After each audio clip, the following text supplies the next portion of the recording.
Player को, एक spinner को आप खिला सकते थे, कुलदीप यादव को टीम में ले सकते थे, तो शायद इंपैक्ट कुछ और पड़ सकता था। अब अगले मैच में जो है वो बदलाव देखने को मिल सकता है।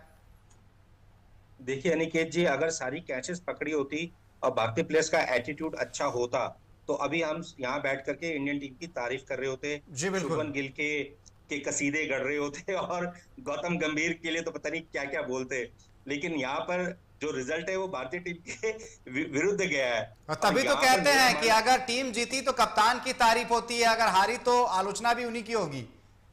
बिल्कुल सही है, लेकिन मेरा मानना है, देखिए जो कोच है, कोच का काम क्या है? कोच का काम है एक प्लान तैयार करना जी अपने बाकी असिस्टेंट कोचेस के साथ मिलके, और उस प्लान के तहत जो जो खिलाड़ी गेम चेंजर हैं, जो जो खिलाड़ी उस प्लान के की मूवमेंट्स के लिए इस्तेमाल किए जा सकते हैं, उनको बुला करके उनका रोल बताना कि आपको किस तरीके से खेलना है। और उसमें भी प्लान एक नहीं होता, 3 प्लान होते हैं, प्लान A B C, क्योंकि 5 दिन के मैच में परिस्थितियां बदलती रहती हैं। अच्छे जी। खिलाड़ी वही हैं जो बदलती परिस्थितियों में जो चैलेंजेस होते हैं उसके साथ कैसे तालमेल बिठाते हैं। और यहाँ पर गौतम गंभीर की जो भूमिका है वो यही कि कप्तान के साथ, बाकी कोचेस के साथ बैठ करके उन्होंने पिच को देखा होगा, कंडीशंस को एसेस किया होगा, रीड किया होगा, और चीफ सेलेक्टर से भी बात की होगी, अजित अगरकर से।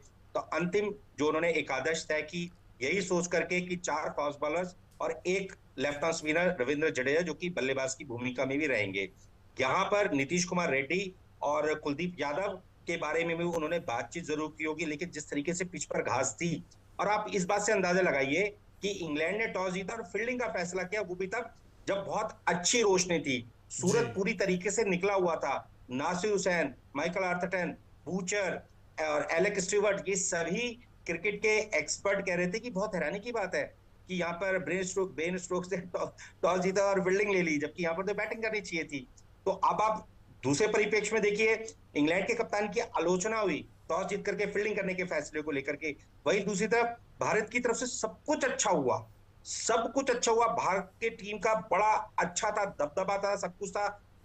इस टेस्ट में जो सब, एक मैंने बताया एटीट्यूड और इंडिया का, दूसरा इंग्लैंड ने प्रेशर में रिस्पॉन्सिबिलिटी शो की है। जी। उनके ऊपर सबसे पहले प्रेशर था 278 रन बनाने का, फॉल 272 रन बनाने का, फॉल ऑन बचाने का। उसके बाद उनके सामने 371 रनों का लक्ष्य था जी टेस्ट मैच जीतने का। तो प्रेशर पूरे टेस्ट मैच में इंग्लैंड के ऊपर रहा, जी दोनों पारियों में इंग्लैंड के ऊपर प्रेशर, और साथ में उनके ऊपर प्रेशर था बुमराह का। लेकिन जब आप प्रेशर में होते हैं, दबाव में होते हैं ना, तो आप जिम्मेदारी समझते हैं, जी आप अपने विकेट का मूल्य समझते हैं, आपको पता है कि आपका क्या रोल है। भारतीय खिलाड़ियों ने एटीट्यूड दिखाया, राहत की सांस ली, कहीं ना कहीं थोड़े से रिलैक्स हो गए। और जिस तरीके से कल मैं अंतिम सत्र में देख रहा था, जब 60 रन बनाने थे, तो उस वक्त किस तरीके से यशस्वी जायसवाल मैदान में बहुत सारी जेस्चर शो किए, उससे काफी उनका मीम्स भी ट्रोल, बने, जी काफी बिल्कुल आलोचना भी बिल्कुल। हुई है। और देखिए, जब टीम नीचे लगी होती है तो आपको मुस्कुराने की जरूरत नहीं होती है।